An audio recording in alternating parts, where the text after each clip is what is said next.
when we went to get the uh the foods and stuff, I saw this hat and I had to get it.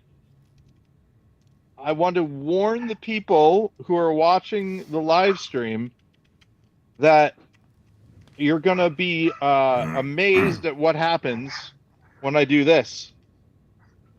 Hey, it's a flashlight hat. And it also obscures my face Yes, on if video. ever I wanted to be a secret guy.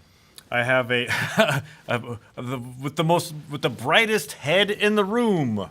This is the thing, is that the key to true invisibility is not hiding in the shadows, but just being brighter than everything else so that people can't look at you. I have a flashlight hat. It's a ball cap. It's not a stocking cap like that. But the lights are hidden underneath the brim, so it looks like a normal hat. But there's a little button on the side, and you can. I might actually keep it around this weekend because we're supposed to get freezing rain tonight. Freezing Yikes. rain. If you've ever experienced a frozen rainstorm, then you know that it's death to power lines and tall, Oh, skinny yes. trees. I have another hat that has speakers built into it. I'm trying to think of whether or not I should combine the two and just have it be my tech hat. So, since you were shining a bright light into your camera, obscuring your face, Steven's with us, and he says, "Yeah, I have no idea where I get this hostile vibe from." Yeah, but to be fair, it doesn't actually shine directly in your face yet. Our screens are not a window to a new, or they don't look like a window to a new reality, which they might eventually. That's the thing, is that I was thinking about it. I'm like, I was in Best Buy. I got a monitor for Jen. Oh, hopefully she's not up here. Was that a Christmas gift? Yeah, she doesn't pay attention to what I say. Um, so no, but I was in Best Buy. I was looking at TVs there, and there was a true black TV, right? And I was like, oh, I mean, that's it, right? You Vanta know, Black. just there's no other place where TV technology can go. And then I realized that I was wrong. The next place would be if someone on the TV shines a flashlight out of the TV at you, that it could make a flashlight like every Yeah. single pixel can be as bright as a flashlight. No, that is not TV technology that I would like in my television. I don't even own. I own a dumb TV, and I don't know if it breaks, if I'll ever be able to find another one. I really am thinking about, I mean, I'm not going to, of course, but I was thinking once again. I get this idea every once in a while of downgrading my phone to like a Nokia or Yeah, whatever. we talked about that. Maybe one day I will. I don't know. Speaking about which, James Acaster, who you might remember, are you familiar with him? He's a comedian Yeah, from yeah, Great I know. Britain. Yeah, I Uh, know who he is. what city was he originally from? Do you remember? I don't know. I don't know his origin story. Kettering. He mentions it every once in a while. That's the only reason I thought you might know. But he has a new audiobook that I recently purchased, which is about how he quit using social media. He beat me to it apparently, but there you go. And so yeah, it's nice. It's funny. Yeah. One of those Uh, things that yeah. Go ahead. Steven's on the same wavelength I am. He says he's already decided his next TV will actually be a computer monitor, not a TV. All the TVs want to do too much. Yeah, Yeah, agreed. yeah. I was I don't know if thinking. I don't know if you've seen the TV show Hacks, but there's a plot point in season 2 where Hannah Einbinder's character gives up her smartphone and uses a dumb phone. And then it's just a parade of comic and events that highlight how much you need a smartphone in today's society. I mean, for me, it's real simple. GPS is the number one thing that would be a problem for me. Most of the other stuff, I don't know. I think I can get around these days. It's funny how less you need a phone when you don't do social media and you don't try to maintain that many relationships, I would say. Oh, speaking about which, I changed my alignment, Ben. I am Your no longer alignment. lawful neutral. I am now chaotic good. And what Because I caused learned this realignment? I've been playing Pathfinder. Uh, um, Pathfinder is a I haven't been playing the tabletop game. Pathfinder is a tabletop game. Um, Basically, I think it was 4E, but it might have been 3.5. One of the D&D things, Wizards of the Coast, a lot of designers for it left and started their own company called Pazio, I think, something to that effect. Okay. And Paizo. And hey, Edward, what's up, buddy? You want to come over here? What's happening? Tree's looking better today than it was last week. Oh yeah, Jennifer put her handiwork to it. Did you not It's help? very nice. I put on like one or two ornaments. She did the lion's share.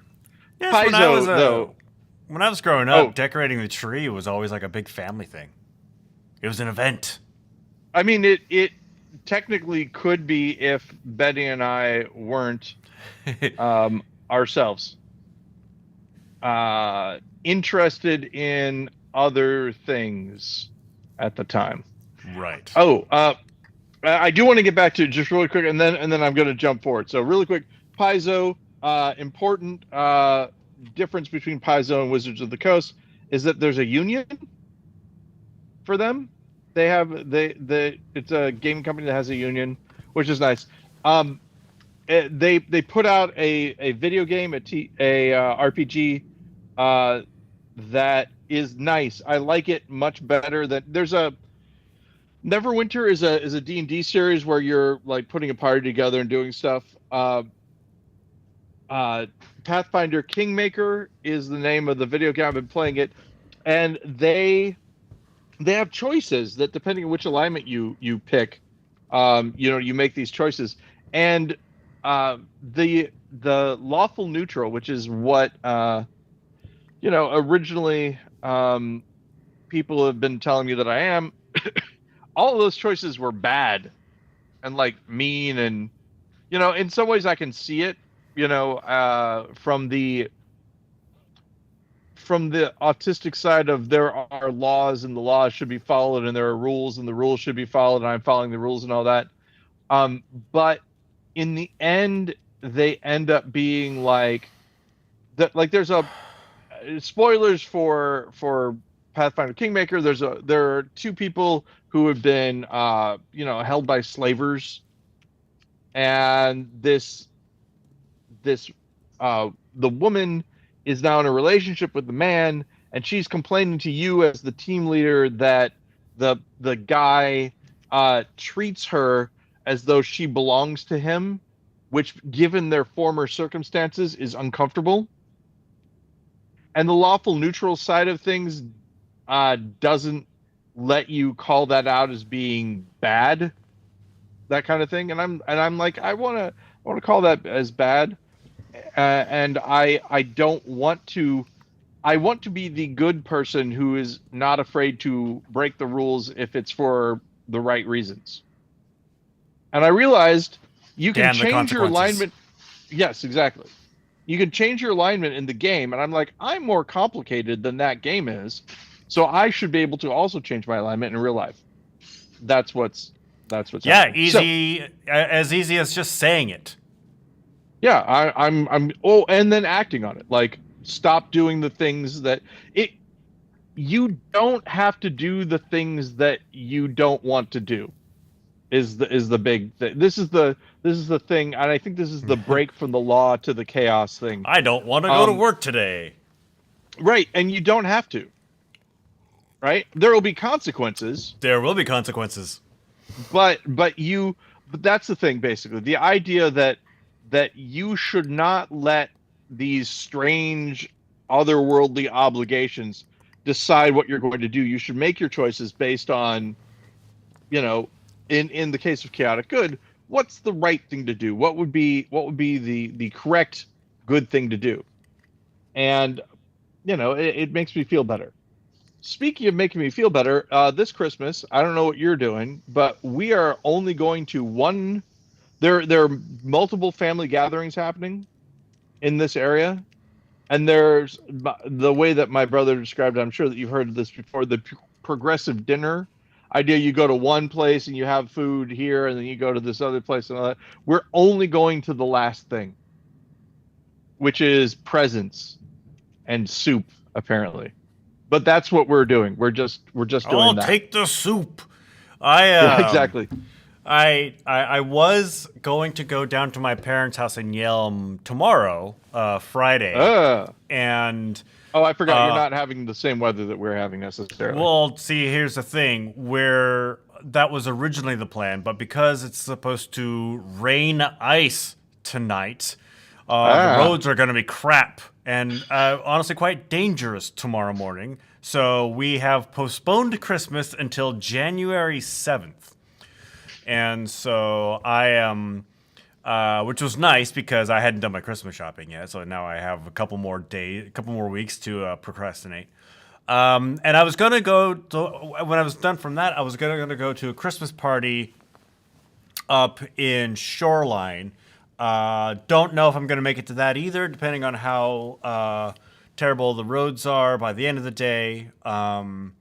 So yeah, I may just my Christmas weekend will probably just me either being at home watching movies or being here at Annex and watching movies. Wow. Well, are other people going to join you if you go to Annex? I don't know. Maybe. No, I've put it out to the company. I'm guessing if you're home, nobody's going to be joining you. Just as a not at home. The intersanctum. But I have put it out to the company that I'll be at Annex on Christmas Eve watching movies, and so. Oh, that's nice. Who knows? I'm gonna be here watching movies, and that's all I want to do. Yeah. It's not one of those things where it's like, oh, I hope people show up. Right, exactly. If they show up, will you be disgruntled to be like, I was gonna, or will you be like, oh, well, damn it, I wanted to watch movies naked. I'm watching the movie naked.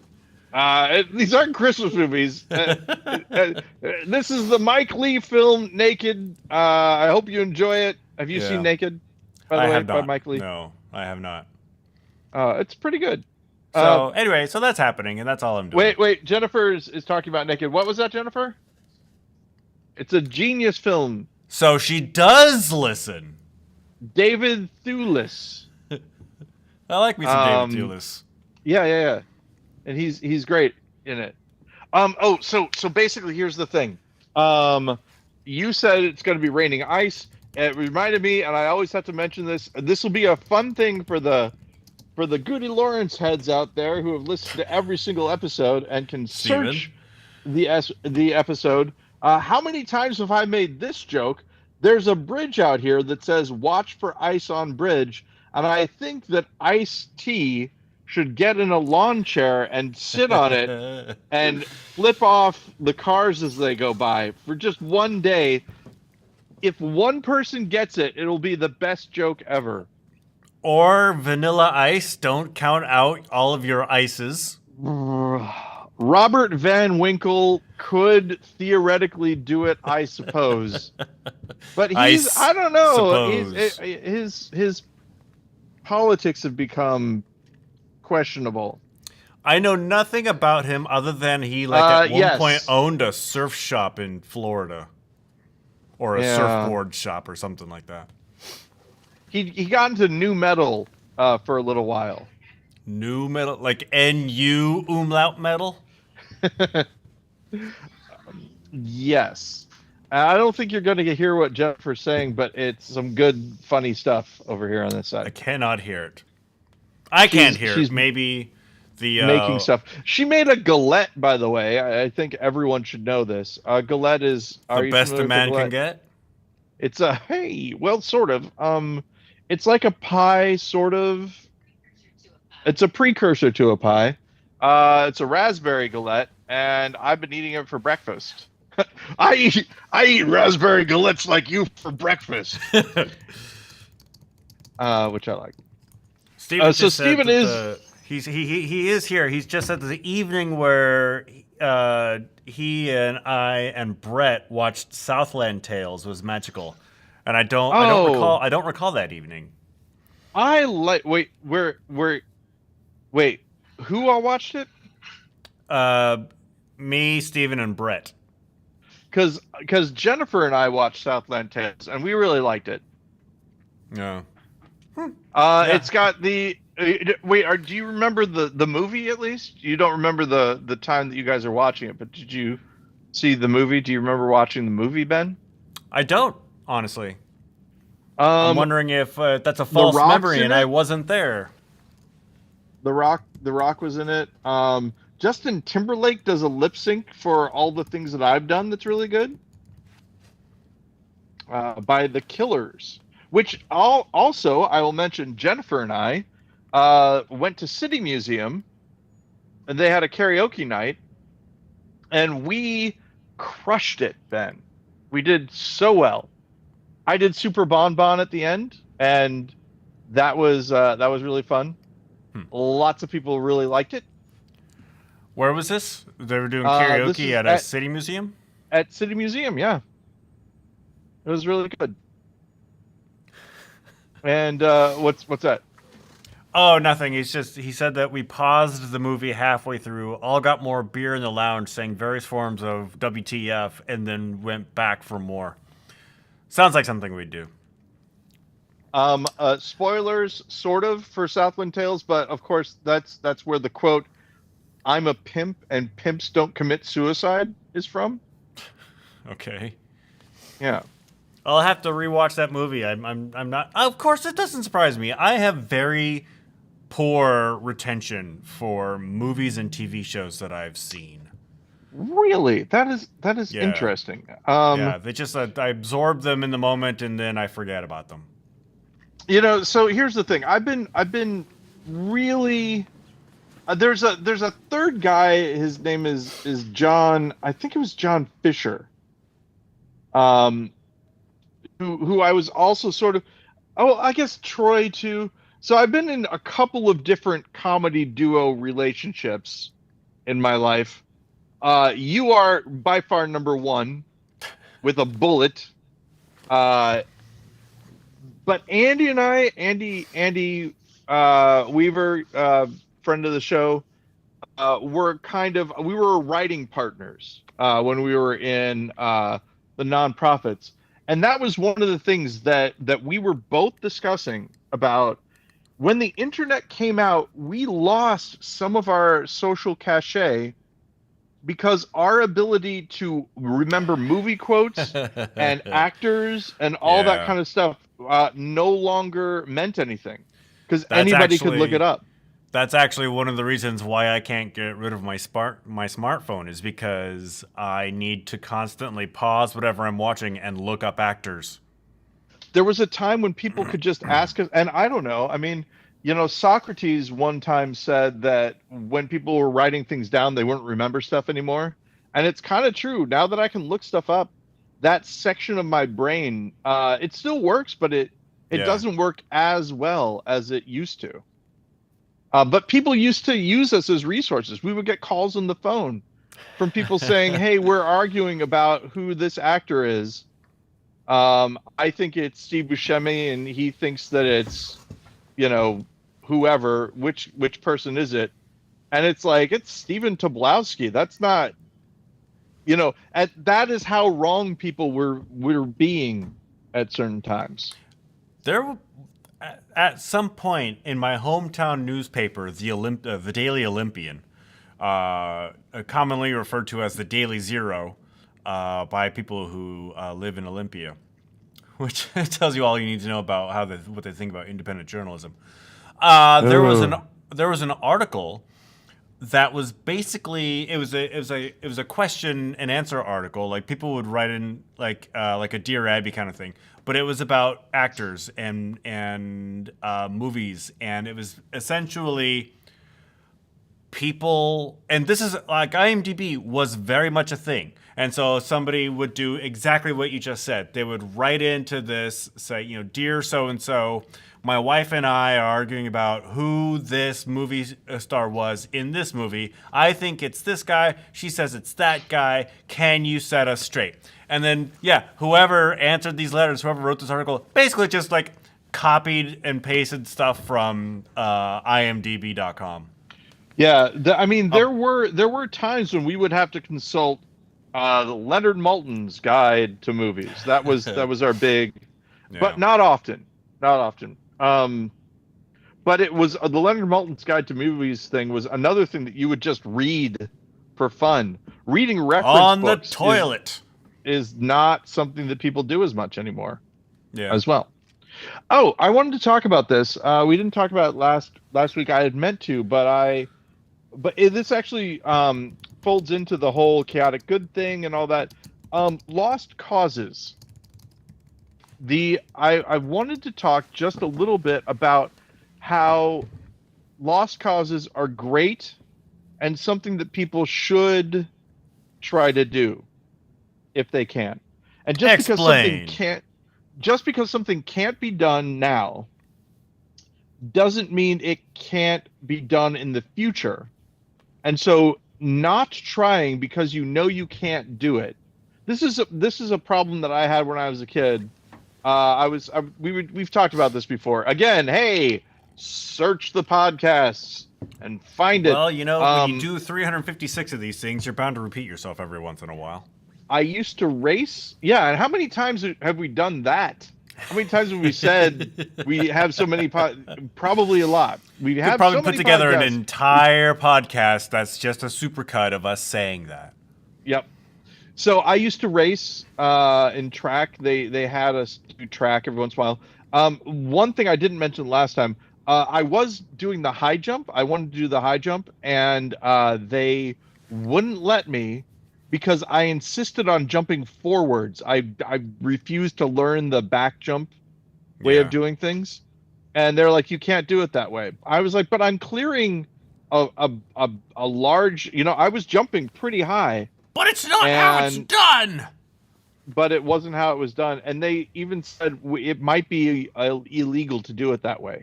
I don't know if it was, but you're not gonna get arrested. It's just there are rules for high school I think about what could athletics. have been, but we all ran races, and when I was sprinting against people, I would be able to tell in my head when they were going to win, and I wouldn't be able to catch up with them, and so I'd just stop running. And I would make all of my teachers and teammates and everything mad. I mean, you would see us going neck and neck and neck, and all of a sudden I'd stop and turn and just walk off the track. And Quitter. Yeah, exactly. And for the longest time I was like, well, why waste my energy for something like that? And eventually I realized, I think I've talked about this part before as well, that anything could happen. Maybe they trip and fall, right before they get to the finish line. Maybe their mom, yells at them to stop because their dad has cancer or so. I don't know. Went to a dark place. Yeah, I'm sorry. I felt bad. Whatever it is, right? You can still keep running. And the idea that I've just recently come up with, and this goes. Did I talk about the Maestro data set the last time we talked about any? Did you? Machine learning stuff. Maestro. Okay, so. Like I have terrible retention for movies and TV shows, yeah. I also have poor retention for what we talk about on this show.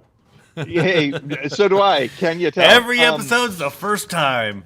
So I talked a little bit about how I've switched now as far as image based machine learning stuff. I don't do it now Yeah. because Betty had an issue with it, and my kid thought that it was morally questionable, and I agreed. And the way that I don't think I mentioned this part of it, the fact that my kid doesn't like it, that was enough. That was enough. I didn't need any other reasons. But the thing that I talked about already, there's a thing in the law review where it's like composition isn't what most things are doing, and but composition is what the art stuff is doing. Did I talk about it all? The Maestro data set, which is a set of performance data for piano that was being recorded. I might have that was being recorded by the people um like so basically there's a piano competition, person sits down, plays a piece that is recorded by MIDI and then is played for a judge over MIDI as well, so that they can judge the contest and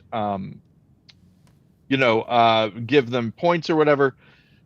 Google took 10 years of that performance data, put it into a data training set, and this allows music programs to capture real world, like how loud people play and the dynamics and those little um, inconsistencies that make us human, that make human players sound dynamic and interesting rather than a straight MIDI file of the sheet music, right?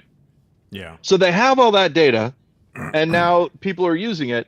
And the point that I was making, a lot of people didn't get it when I said this, because a lot of people are on the AI is just stealing from artists because you can make something that looks like their thing, Yeah. right? And we talked about this, about how that's a lot of people who aren't artists saying that, and they're concerned about it and all that. And we love people who are concerned about artists, don't we? I mean, they can be real jerks sometimes, depending on how forceful they are with their arguments and how like high-minded and grandstanding they become. But in the end, yay, your heart's in the right place.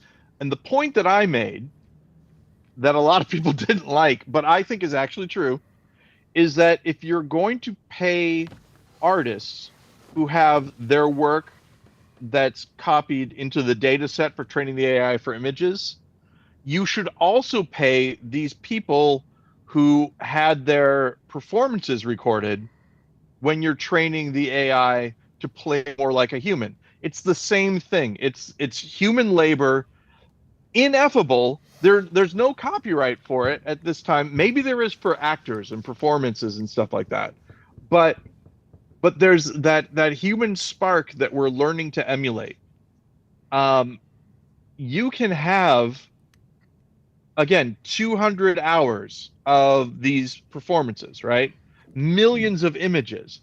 Too many to adequately compensate and even recognize the contributors.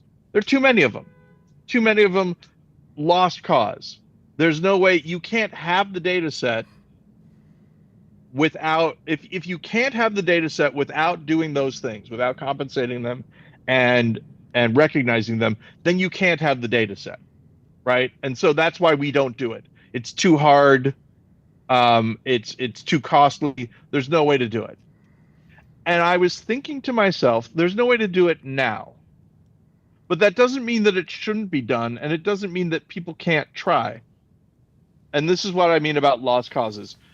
Even if there's no way to do it, the idea that you should do it is something that people can talk about, even try to put in and celebrate. Like the one of the things I thought about is that you can't, like for example, the data set that they use to train Stable Diffusion, Midjourney, all that, the LAION data set is basically made up of URLs for images and keywords for those images. And that's it, right? there's nothing about who took the original picture or who drew the original thing or who uploaded the thing. None of that information is there. And so the only way that you could do it is to, have a massive effort of people to do that. And if you can't use it in the time that it takes to do that, then the whole thing is cut off. As opposed to, you know, saying like I'm not going to do it, right? But a person could say, "Hey, we know that this is bad over here. That there are these people who are like, no one consulted us. They used our thing. They feel bad. They don't like it."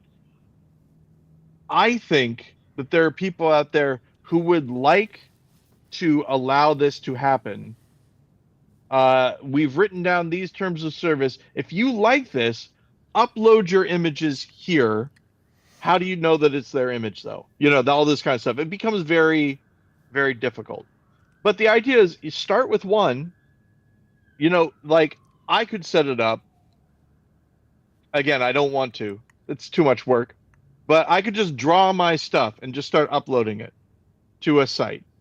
And every day I upload a picture, and eventually I've got 365, and then in 10 years I have 3,650. And then, if I can find 100 other people to do it, how much is that? 300,000. You get the idea. Like, eventually, you can't do it now, but eventually it'll take less images to train an AI. You'll have all these images that people say is okay, and eventually you could have something that people can use. And on that day, when everybody is okay with it, then you can go forward and do the thing. The concept right now, and this might sound weird, but I don't think that there's enough fringe theater mindset in the people that are doing this stuff. You and I put on our late night show, right? We wrote it with Becky Poole. Me, you, and Becky were in it. We probably got a stipend from the company. Company spent money on doing stuff. Like Pamela did stuff. Pamela Miatov. I remember. And we made this thing happen. None of us were getting paid. None of us cared that we weren't getting paid. It was a thing that we wanted to do, and we did it. Yeah. And the thing that I've noticed when it comes to this kind of stuff is everyone that I ran into, by and large, was there for two reasons. For me, it was for fun. I wanted to make images. I wanted it to be cool. There were a bunch of people on there. One of the things that turned me off were they wanted to make NFTs. They wanted to make NFTs, and they were going to use this thing, and they wanted to copyright the images that they made. Oh, that's the whole reason why I brought this up. I forgot. There was a comic book that we talked about on the podcast. So I'm making my own correction. There was a comic book that somebody put out using images from Midjourney, and I stated that they were able to get a copyright for it because they did the words and they did the panel layout and stuff like that. Turns out the copyright office removed the copyright from it because once they the found images. out it was AI. Yep. And the thing is, they mentioned this, that it was in the original proposal. They just didn't really fully grasp what that meant. Yeah. And so now, and that was on November 8th that the copyright got taken off of it. And I know that I talked about it after November 8th. So I hadn't seen that correction. Like many things on the internet, the wrong news story makes it all the way around the world, and the correction gets seen by like 10 people. Yeah. So I just wanted to make that. Sometimes on purpose. Yes. Steven's piped in about the AI yes. conundrum. There's a fundamental conflict of interest here because it's going to be an AI that determines whether or not a song is similar enough to a human's work for the human to be paid. Yep. AI-generated art is just going to wash all human-generated art out of the culture MP3s sounded terrible, but they were so convenient they displaced everything else. And then AI is going to be gatekeeping whether AI art is original, and then humans will be accused of copying AI art. Who's laughing now? Yeah. Exactly. Well, I mean, this is one of the reasons why I quit TikTok, right? I made a song, and I wanted to upload my song to my TikTok, and they said that I couldn't because my song that I made was a copyright violation. And the only thing that I can think, I mean, I wasn't sampling anybody else's They didn't music. tell you on what basis. They didn't say, because YouTube. No, it doesn't tell you anything. When the YouTube bot flags a video for a copyright violation, it actually tells you where in the video and what is getting flagged. It might be that TikTok does it now. At the time that I did it, it does not tell you. And if you ask, no one gets back to you and says anything. And so, eventually people normally do what I do. They just take it down. And they're like, okay, fine, I'll remove it. Yeah. Because otherwise it's just hanging out there with a violation on it. So yeah, but I mean, I think Steven has the right of it. We're going to be in a situation, especially, and he knows this as well, the chat GPT thing. It is going to be more effective for companies to have the AI do the moderation, have the AI do the policing, all that kind of thing. And a human looking at something is going to be rarer and rarer. An actual human reading it. And the other thing is, eventually, well, it's already pretty rare. Yeah, a human reading it who is qualified to determine whether or not something is good or not is also going to be rarer and rarer, I think. So, Steven wanted me to let you know about his Shazam hack. It was one of his comments that I didn't read, but it's like asking Shazam to identify a song you just wrote to see if it's original. So what you should do is take that song that TikTok thinks is a copyright violation, play it for Shazam while you still have a smartphone, and see what Shazam thinks. But there's he's got another theory. Well, the thing is, this is... Paul's song wasn't a copy, and AI flagged it as good, so they tell Paul it's a violation, he takes it down, and then they register it. Yeah, I think that might be partially it. I will say this, though. Live playing of a song that you've written is hard to Shazam, if that makes sense. Like if it were a track with a drum beat and bass and all that kind of stuff, Shazam might be able to pick it out. Well, what did you try to upload to TikTok? It was I don't know, me playing the ukulele, doing something.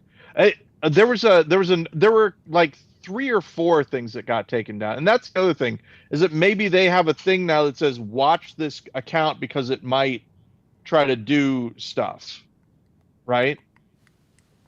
So like this was the final straw was me playing my ukulele and singing, and it flagged that as a potential copyright violation. One that I know that it did was, you remember the thing that I made for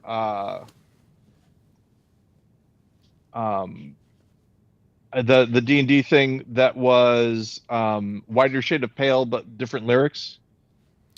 Was this for part of one of the recap videos? Yeah. Okay, I don't remember. I realize that this is video that you saw, and therefore, as we've already established, this is very very consistent logic inside of the podcast. Because it was something on video that you watched, you may not remember it. Well, also, I don't know that song, so I might not have clocked that it was something persons went to Gnome Town. People, persons went to known Yeah, town. I didn't know that was Oh, that's White Shade of a Pale. Yeah, song. we I don't know trip the that song. light fandango like that.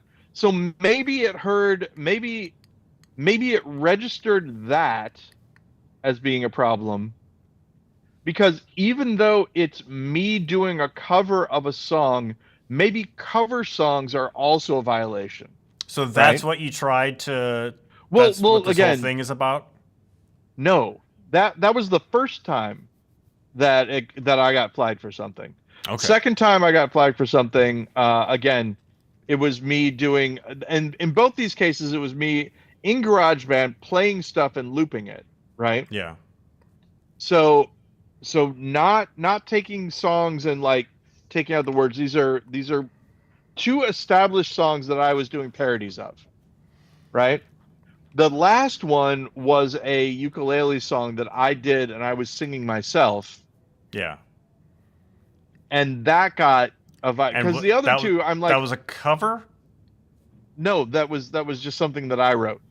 Okay. So the first two weren't covers, they were parody songs with different lyrics, which I could see it picking out, Right, right? but it also like the music is you're playing is similar enough that it's fooling this bot Right, that right. has to check for It's copyright. so, and in fact, if we can get into the specifics, because why not?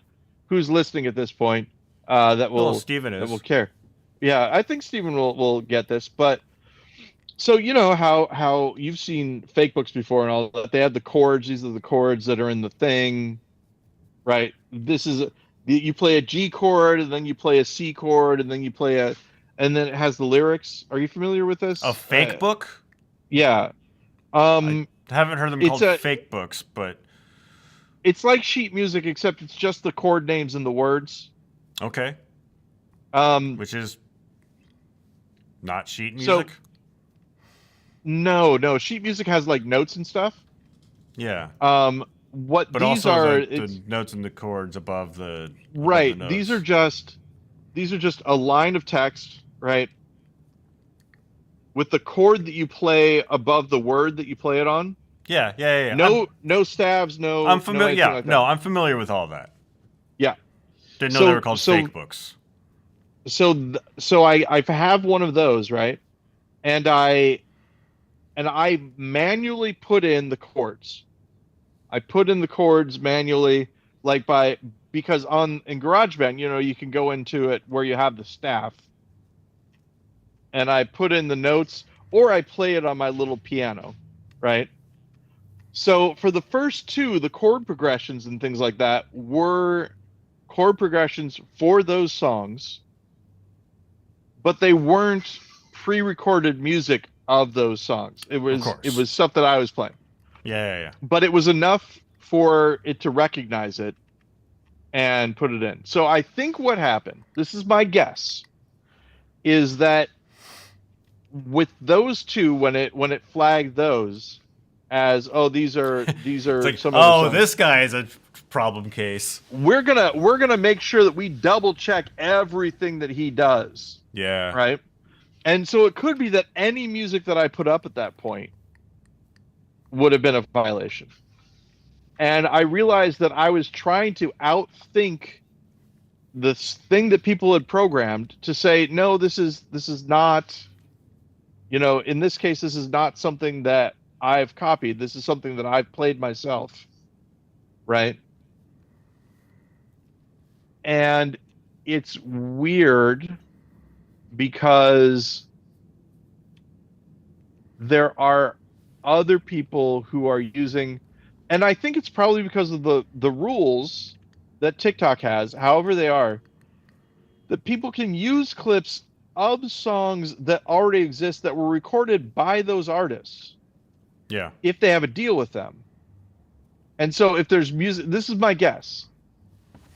If I had been playing the actual song, like the actual music of the actual song from a CD or whatever, it wouldn't have been a violation. The reason it was a violation is because they recognized it as something that was music that wasn't listed in their catalog as something that they had cleared, and so that's why it got the violation. Yeah, That's I mean, my I don't, guess. I don't know if it's no true. idea how TikTok deals with all of that. I just know that I've seen a lot of TikTok videos that do play copyrighted material, but it's also listed on the video itself what music is playing and by what artist. Yep, No exactly. publishing info, but it's like, so yeah, TikTok has obviously inked some sort of deal to let that happen. And now that I'm no longer on any of the AI art generated stuff, I wanted to note that there is a thing that people are missing when they're like, well, in just like in 2 years we'll be having full motion video and stuff like that. The thing that people aren't realizing, but I think there's a way around it, is that generation of sound. Like imagine if you will, if you could make a, because you've seen the art that people have been made the people have made, it's looking better and better, right? The art gets better and better. Now that's close to a photograph. Sometimes it's really good. There's not a sound equivalent yet. Like there is not, as far as I know, there's not a text to word sound, which I think would be great. Not music, but sound. So you just type uh heavy boots walking on gravel, and then it plays that. You know what I mean? And like AI Foley, I guess we'd be talking about. Once that shows up, then all of a sudden things are going to be great. I'd be happy with just that capability in terms of searching for sound clips and not creating them. Yeah. Well, and this is the thing. I mean, this is why they're building, OpenAI and Bing have partnered together. Um, it's just going to be right in the search engine. You're going to write the thing, and it's going to find results from the web and also generated results right next to it. But yeah, there is no real big Foley search. There is no audio search like there is an image search. And I'm of the David Lynch school that I think that audio track, the sound of a film is just as important as the video. People pay attention to the visuals more, but a movie that has really good sound feels so much better, and it seems like a much better experience. Also, and Steven and I have been talking about this for years when we started doing video. It's that people will pay attention to something that has crap visuals if the sound is good, but they won't pay attention to something that looks awesome but sounds terrible. Yes, very true, very true. Yes, He's also got and a so theory about why TikTok flagged your original song. oh, what did he say? Well, that was the problem, that it was original. How are they supposed to know how to rank a video when the music is original? It's an unknown quantity, and they have to spend compute. Oh, yeah, Spend that compute makes time. that makes sense. I feel like here's the thing. Right now, you have the thing where you have words, and it generates an image based on the word. I think it would be really fun and something that could be done with the technology that we have now. We could totally do this already. You play it, soundtrack, a musical score, people talking, whatever, and it generates a video based on what it thinks is happening in the audio track. I think that would be fun. That's an interesting test. I mean, how far away do you think we are from fully realized films? Like, I know that you Yeah. could I know that you can get scripts, you can get images. We're a little ways away from video. Audio sounds like it might be on the way. So, like, how far until I can say I want, this type of this genre, these actors or these types of actors, this plot? Yeah. So I mean, Years, months. Steven shared this thing with me. I don't think months. Again, I think the audio is Two. the thing that's difficult. Steven sent a thing to me earlier where someone did all the pre-production stuff, right? Yeah. Storyboards and scripts and stuff like that, all ready with what we have. Yeah. Um, so we've got the images down. We don't have the audio yet. Um, the other thing that we would need is the story, and then also the compute power to do all of that. There is one thing, Stable Diffusion, the latest version, I think, is able to generate 30 images a second. When that number should jump out at you, as far as that goes. So technically, we could theoretically have an AI, because this is what we want eventually, I think, an AI that generates a movie while you're watching it. I mean, if you have it so that it's rendered, right? So you have rendering time and it figures stuff out. That's one thing. But if you can imagine a movie that changes as you're watching it based on feedback that it gets, biofeedback that it gets from you. If you're getting bored, Yeah. it I introduces mean, a new. that's one thing, but That's one of the nice things about movies is that I'm no like watching movies that I'm watching is that I'm not involved, and I am sometimes like surprised by turns, and I'm impressed by things, you know. And I think that if I yeah, get I think bored that while definitely could watching it, happen. I don't know if I want to change to fit my mood. Yeah, now I mean, and this is the thing, is that the change to fit your mood, all that kind of stuff, that's commercials talking, right? That's what we're going for. I mean, that's I can honestly definitely see that technology with commercials. the real thing that I will talk about. It's good that this moral quandary came up, because I was spending a bunch of time just generating images, Yeah. like the monkey and the cocaine. It was just image after image after image. Like I said, in the 3 months that I was there, I made like 36,000 images. Yeah. I generated 36,000 images. I don't know how that works out exactly, but let's see. It should be pretty easy. It's 12,000 images a month, right? Is that correct? Yes, that math is 12,000 correct. images a month, which works out to be, oh, that can't be right. 400 images a day. Yeah, I guess so. 400 images a day, Ben, which is way too many. That's a lot of effort to put into something. Yeah. So about an image a minute, I guess,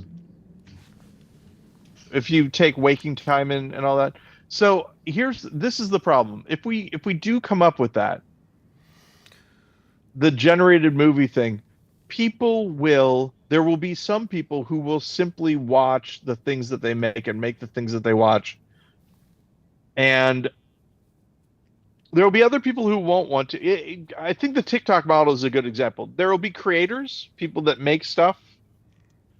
There will be people who just watch what creators do, and we will have this situation that we have with TikTok, and people are going to hate it. Um, Filmmakers are going to hate it. Artists are going to hate it. Musicians are going to hate it. There are going to be people who generate stuff who have no actual, like, ability to recreate what they're doing in the live world at all. So, a band that can't play instruments, um, like the Monkees were, you know, said to do, but in the end, they all became musicians. I think a little bit. Um, there's the I'm not gonna thing say they had to, but they did. there's a thing in the "You Gotta Fight for Your Right to Party" video where the Beastie Boys show up and they say, "We're the band," and they show the vinyl record, and they're like, "No, you're not going to play this party. We want real musicians." So then they show up pretending to be musicians. There is going to be this new cool thing. I think, I could be wrong. Uh, where there are kids who are making AI content who are rich and popular, and everyone's going to hate them because they're like, I can make the same thing. Why are they I'm using the same stuff. I can type in the same things. Why are they popular and I'm not? That's going to be, I think, a phenomenon that will happen because it's happened with it happened with YouTube stars. It happens with TikTok stars. Happened with Vine stars. Vine stars killed Vine because they wanted more money than people thought they deserved for the things that they were contributing. Money kills everything. Yep, for sure. Once there's blood in the water, the sharks come calling. Oh, I also want to note that I've been looking for this book for a really long time, and it's staring me right in my face. Well, now that you have the light on your forehead, you can see it now. But the light's not on, Ben. Anyway, it's the Heirloom Gang. I really recommend it. I have not read all of it, but it's still really good. It's about this guy who, sort of the first, conspiracy theorist that fits the mold that we think of. That there's this giant machine called the Heirloom that was in a basement somewhere that controlled people's thoughts. AIR loom. Yeah, AIR loom. That's right. Which is pretty cool. Weaves thoughts out of thin air. Hey. That's right. Sort of, yes. And apparently the French were behind it. Or what have you. Steven sorry, says Edward. the generated movie will never end. It will be endlessly generated. The plot will fork. It will be unimaginable. Baroque factions will form over the different branches. Yep. What if think we are all part of an AI-generated movie, and every decision we make creates a new fork, much like a new, let's call it a universe, so there are multiple of these universes. Well, Ben, I think I've mentioned this to you before on this podcast, but if not, I came up with a hypothesis a little while ago that, the idea of the branching universe and the multiverse and everything like that, where in some other reality there's a place where I decided to become a physicist rather than follow comedy, that sort of thing. I've decided that it's possible that that these multiple worlds are actually layered over on top of each other, and they're actually this world. And Neil deGrasse Tyson is the me from a universe where I was born to Neil deGrasse Tyson's parents and decided to become a physicist and also got my own TV show. And so every single person that's alive right now is the branch of the universe where we are the person that is alive right now. That if you go into, and I think this goes back to, I think Steven was the one who quoted this, and he can get the numbers for me. But if you're 1 in a million, there are blank numbers of you in China. The concept that Yeah. if you get too far away from the Paul Goody that I am, right, and become, oh, this is the Paul that did this, and this is the Paul that did this, eventually you will hit so many different Pauls and so many different iterations of Paul that those Pauls become more like people that are living right now on Earth along with me than they are to me that I am right now. And that basically the world that we live in is a space-saving device where we're getting the multiverse for the price of one universe by just running all of the multiverse simultaneously overlaid onto itself in one physical manifestation. And Neil deGrasse Tyson / Paul Goody is the linchpin that holds it all together. Hey, man, I'm not going to tell you how to do your job, but... so if you're 1 in a million, there's still 1,000 of you in China. There we go. Thank you, Steven. And hey, speaking of thank you, Steven, for being with us on this entire journey, because we now Hey, look are at at the time. the end of the program.